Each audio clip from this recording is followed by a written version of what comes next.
오늘은 여러분이 성경을 눈에 두고 이렇게 읽지 않으시고 제가 영화 한 편을 이렇게 찍는다고 이렇게 보고 여러분이 그 영화의 한 장면에 등장인물로 등장한다고 생각을 하시고 제가 읽는 성경 누가복음 23장의 한 절반 정도를 들으시면서 그 영화의 장면이 진행되고 있다고 생각하시고 그 가운데 등장인물로 계십시오. 대사는 딱 하나밖에 없습니다. 내 말이 옳도다. 혹은 영어로는 You have said so. 빌라도가 왕이냐 물을 때 그래 네 말이 맞다 하는 그 대사만 있습니다. 지금 누가복음 23장 1절에서 우리 25절까지 제가 드라마 장면을 읽는데요. 내 말이 옳도다 하는 그 예수님의 대사만 여러분이 하시면 됩니다. 그러시면서 예수님이 되셔서 영화 안에서의 그 등장인물로 예수님이신 여러분 주위에서 일어나고 있는 그 일들을 예수님이 되셔서 한번 쭉 바라보시면 좋겠습니다. 혹은 예수님을 이 땅에 보내신 혹은 예수님이 그 장면 안에 있어도 좋고 예수님은 또 그 장면에서 벗어나셔서 그 영화 장면을 바깥에서 이렇게 한번 보셔도 되겠습니다. 그 바깥에서 보는 예수님은 아마 아들을 이 땅에 보내신 아버지 하나님께서 현재 2000년 전에 일어나고 있는 이 빌라도 법정에서의 이 일들을 하나님은 지금 보고 계시고 계실 것 같습니다. 예수님은 또한 빌라도 앞에 있는 그런 상황이기도 되지만 실제로 또 그 상황을 완전히 벗어나서 그 상황을 객관적으로 바라보실 수 있는 분이 또한 예수님이시죠. 그 현장 인물일 수도 있고 그 현장을 기획하시고 시나리오를 쓰시는 시나리오 작가처럼 그것을 계획하시고 이제 실행하시는 그 하나님의 입장에서도 보실 수 있습니다. 일어나고 있는 일을 제가 읽어드리겠습니다. 들으시면서 예수님이 되어 보십시오. 하나님이 한 분 되어 보십시오. 그래서 그 예수님의 2000년 전에 이 상황에 있었던 예수님의 그 마음을 그 심정을 여러분이 한번 짐작하고 느껴보셨으면 좋겠습니다. 제가 영화가 찍어지는 것처럼 그렇게 읽어보겠습니다. 23장 1절입니다. 무리가 다 일어나 예수를 빌라도에게 끌고 가서 고발하여 이르되 우리가 이 사람을 보매 우리 백성을 미혹하고 가이사에게 세금 바치는 것을 금하며 자칭 왕 그리스도라 하더이다 하니 빌라도가 예수께 물어 이르되 네가 유대인의 왕이냐? 대답하여 이르시되 대사하시죠. 내 말이 옳도다. 빌라도가 대제사장들과 무리에게 이르되 내가 보니 이 사람에게 죄가 없도다 하니 무리가 더욱 강하게 말하되 그가 온 유대에서 가르치고 갈릴리에서부터 시작하여 여기까지 와서 백성을 소동하게 하나이다. 빌라도가 듣고 그가 갈릴리 사람이냐? 물어 헤롯의 관할에 속한 줄 알고 헤롯에게 보내니 그때 헤롯이 예루살렘에 있더라. 헤롯이 예수를 보고 매우 기뻐하니 이는 그의 소문을 들었으므로 보고자 한지 오래였고 또한 무엇이나 이적 행하심을 볼까 바랐던 영고르라. 여러 말로 물으나 아무 말도 대답하지 아니하시니 대제사장들과 서기관들이 서서 힘써 고발하더라. 헤롯이 그 군인들과 함께 예수를 업신여기며 희롱하고 빛난 옷을 입혀 빌라도에게 도로 보내니 헤롯과 빌라도가 전에는 원수였으나 당일에 서로 친구가 되니라. 빌라도가 대제사장들과 관리들과 백성을 불러 모으고 이르되 너희가 이 사람이 백성을 미혹하는 자라 하여 내게 끌고 왔도다. 보라, 내가 너희 앞에서 신문하였으되 너희가 고발하는 일에 대하여 이 사람에게서 죄를 찾지 못하였고 헤롯이 또한 그렇게 하여 그를 우리에게 도로 보내었도다. 보라, 그가 행한 일에는 죽일 일이 없느니라. 그러므로 때려서 놓겠노라. 무리가 일제히 소리질러 이르되 이 사람을 없이하고 바라바를 우리에게 놓아주소서 하니 이 바라바는 성중에서 일어난 밀랑과 살인으로 말미암아 옥에 갇힌 자라. 빌라도는 예수를 놓고자 하여 다시 그들에게 말하되 그들은 소리질러 이르되 그를 십자가에 못 박게 하소서 하는지라. 빌라도가 세 번째 말하되 이 사람이 무슨 악한 일을 하였느냐? 나는 그에게서 죽을 죄를 찾지 못하였나니 때려서 놓으리라 하니 그들이 큰 소리로 재촉하여 십자가에 못 박기를 이렇게 구하니 그들의 소리가 이긴지라. 이에 빌라도가 그들이 구하는 대로 하기를 언도하고 그들이 요구하는 자 곧 밀랑과 살인으로 말미암아 옥에 갇힌 자를 놓아주고 예수는 넘겨주고 그들의 뜻대로 하게 하니라. 어떻습니까? 예수님은 대제사장과 백성들이 그 세상 법정에 로마 법정에 예수님을 고발합니다. 빌라도는 죄를 찾지 못합니다. 갈릴리 사람인 줄 알고 헤롯, 그 당시 유대의 왕으로 되어 있는 헤롯에게 보냅니다. 헤롯도 예수님을 희롱하려고 했는데 그 희롱에 예수님이 끌려오지 않으니까 그냥 빌라도에게 그냥 보내죠. 빌라도는 또 예수님을 죄를 찾지 못하겠다. 백성들은 십자가에 못 박으라. 이 사람들 사이에서 이렇게 오고 가는 예수님을 두고 이런 사람들끼리 자신들의 생각으로 이렇게 예수님을 농단하고 자기 뜻대로 자기 마음대로 이렇게 하고 있습니다. 예수님은 가만 계십니다. 예수님 그 상황 안에 있는 예수님으로서도 그러고 그 상황 안에 있지만 예수님은 사실 그 상황 안에 있지 않다고 보아도 됩니다. 그 상황과 예수님은 전혀 상관이 없습니다. 예수님은 목적이 있어 오셨고 그 목적의 길로 가고 계시기 때문이죠. 그리고 사람들이 그렇게 소요하고 논쟁하고 하는 것을 물끄러미 아마 이렇게 바라보고 계신 것 같습니다. 계속해서 읽습니다. 26절부터 읽죠. 여기에서 누가복음 23장에서 예수님의 말씀이 크게 많지 않은데 이 단락에서만 예수님께서 좀 길게 말씀하십니다. 예수님께서 말씀하시는 부분은 여러분들 같이 읽으면 좋겠습니다. 26절 그들이 예수를 끌고 갈 때에 시몬이라는 구레네 사람이 시골에서 오는 것을 붙들어 그에게 십자가를 지워 예수를 따르게 하더라. 또 백성과 또 및 그를 위하여 가슴을 치며 슬피 우는 여자의 큰 무리가 따라오는지라. 예수께서 돌이켜 그들을 향하여 이르시되 예루살렘의 딸들아 나를 위하여 울지 말고 너희와 너희 자녀를 위하여 울라.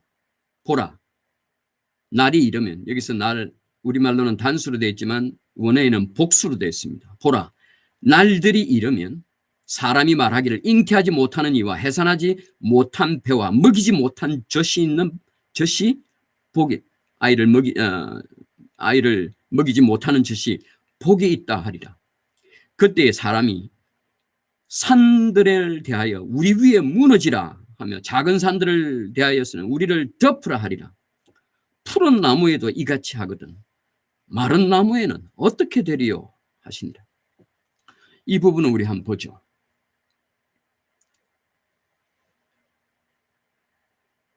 예수님은 지금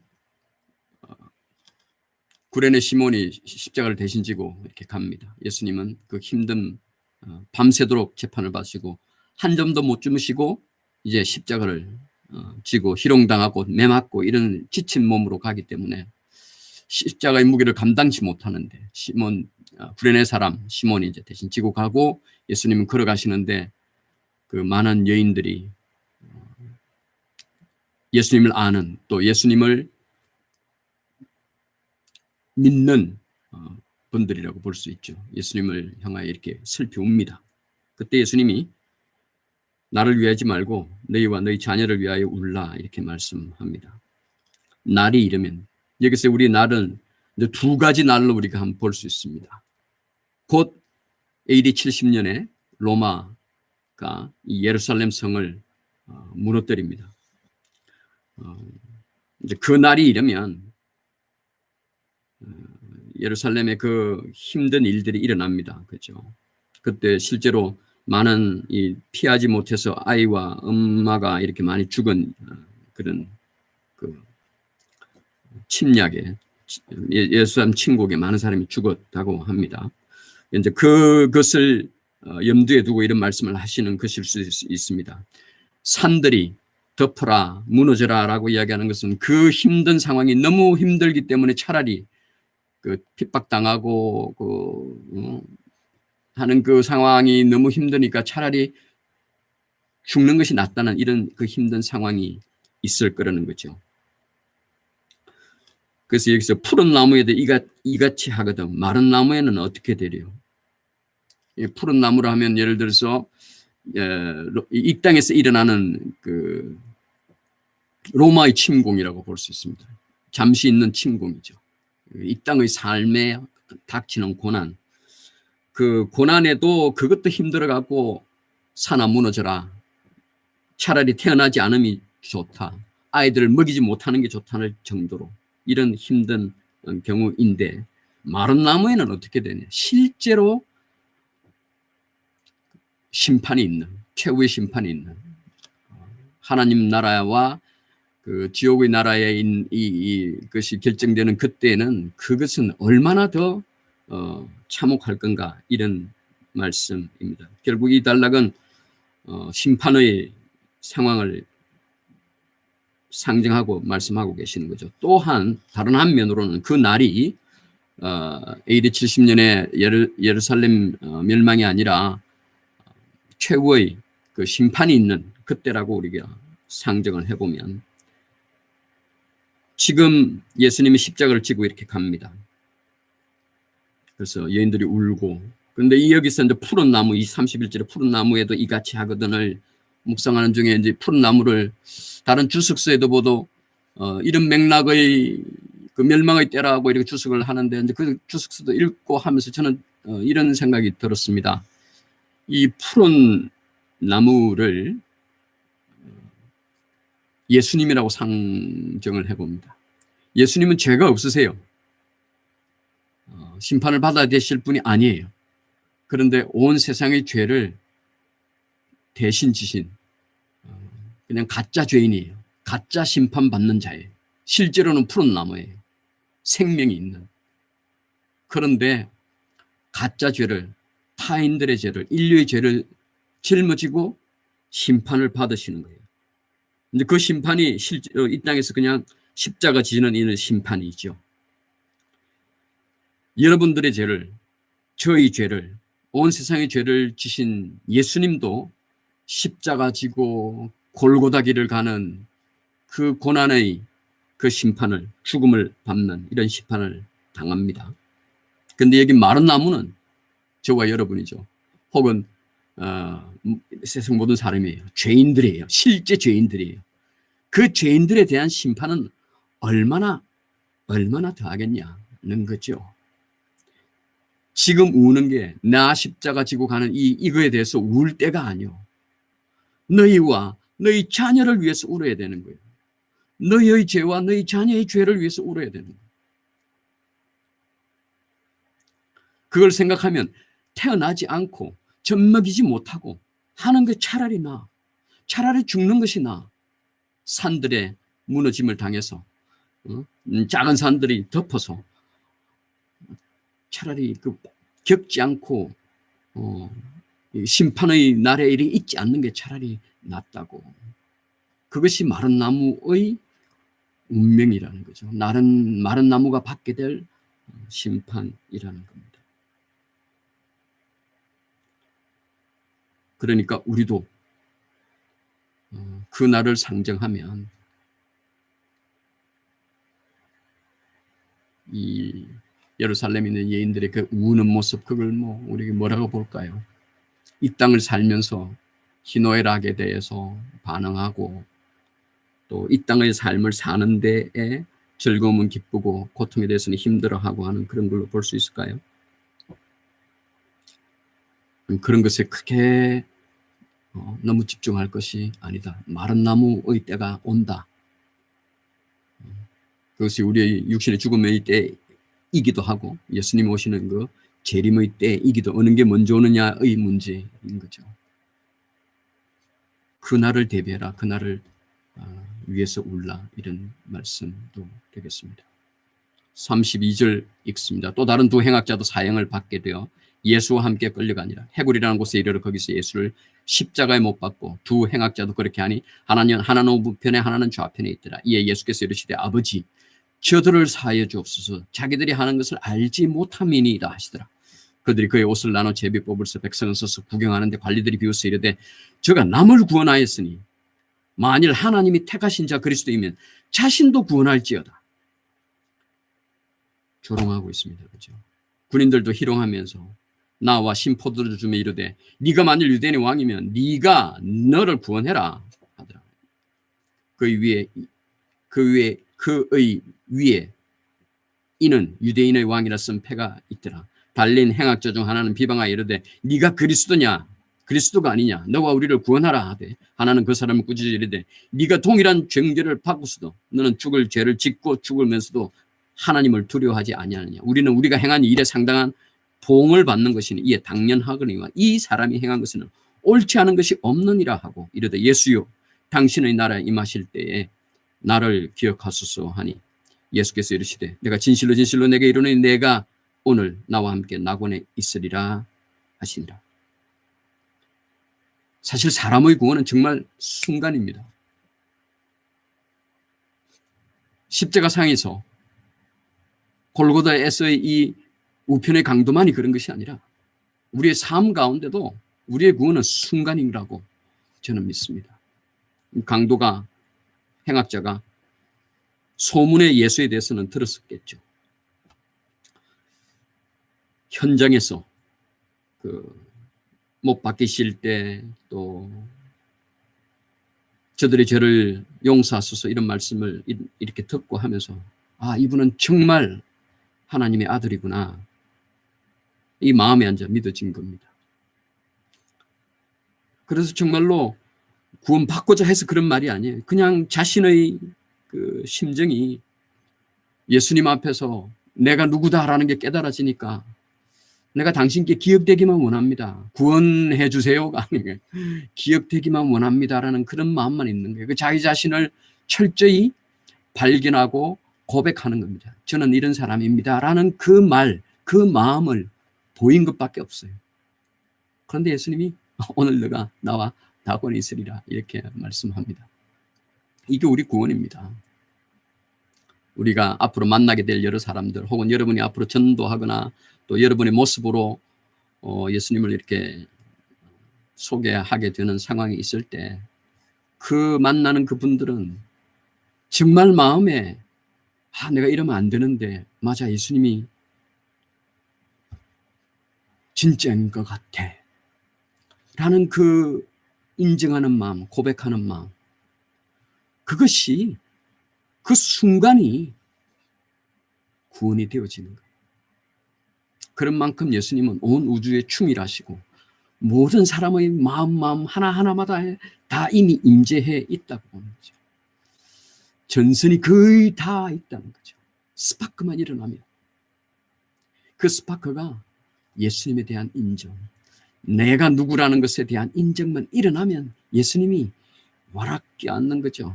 와락 채는 거죠. 연결되는 거예요. 그것이 그 구원, 한순간의 구원이에요.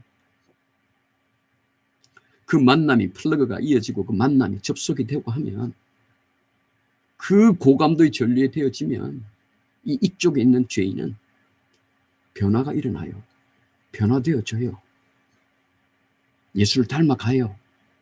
말씀을 읽고 궁금해지고 그래서 정말로 자기가 죄인됨이 고백되어지면 나중에 정말로 회개를 눈물 콧물을 흘리면서 회개를 해요.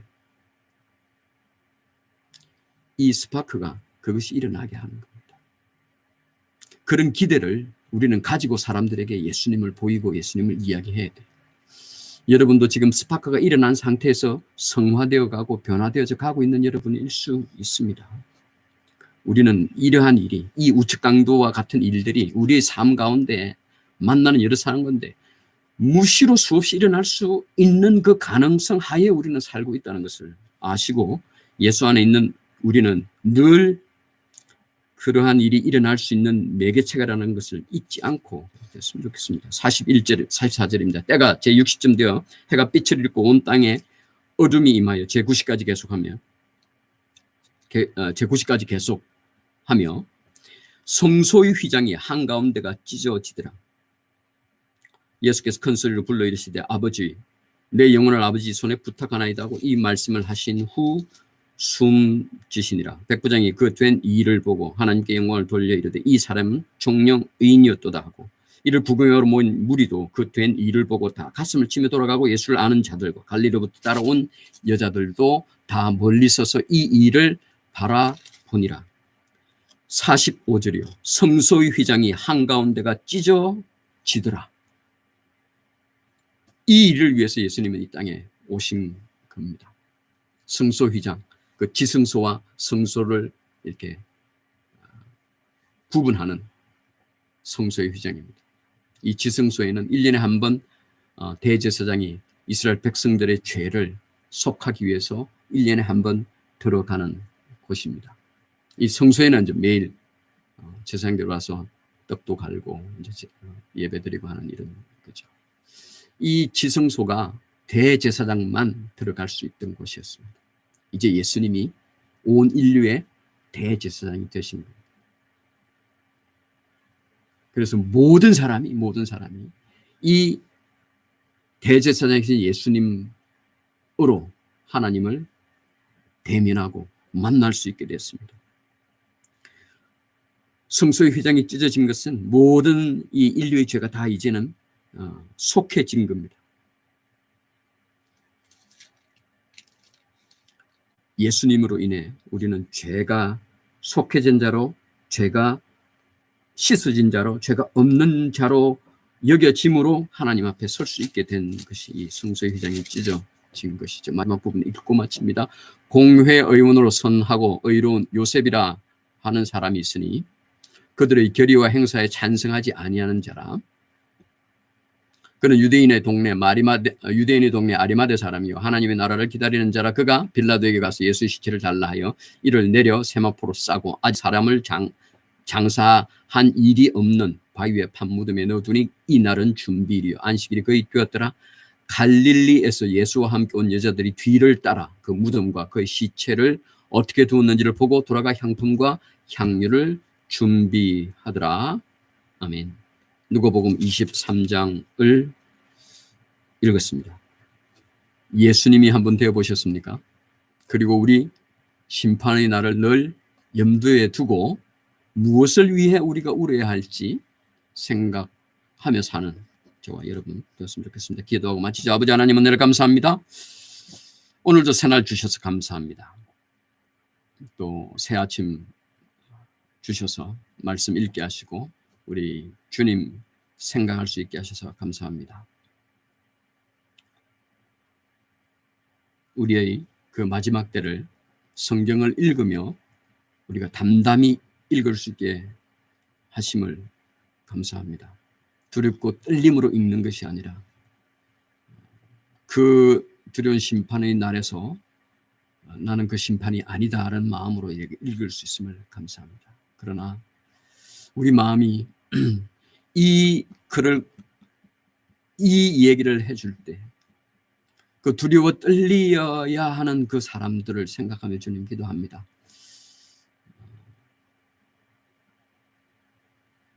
그분들이 또 우리 가운데, 우리 가족 가운데, 우리 친구 가운데, 친지 가운데 두렵고 떨리는 마음으로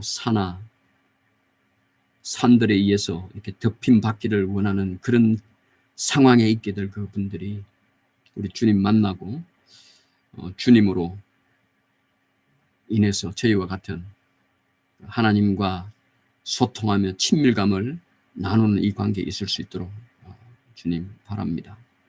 저희들 자녀를 위해서 기도하는 분들도 있고 또 배우자를 위해서 기도하는 분들도 있으며 부모를 위해서 기도하는 분들이 있으며 또 친구와 친지를 위해서 기도하는 그 분들이 있습니다.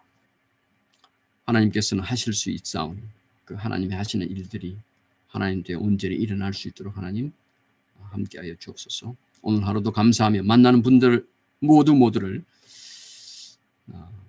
복음을 들어야 될 우리와 같이 이렇게 죄사함 받은 자로서 살아야 될 대상임을 알고 그들에게 예수님의 모습을 보이고 할 수 있으면 기회가 되는 대로 복음을 전하는 저희들이 될 수 있도록 하나님 도와주옵소서. 감사합니다. 구원하신 예수님 이름으로 기도합니다. 아멘. 한 주 동안 하루 평안하십시오.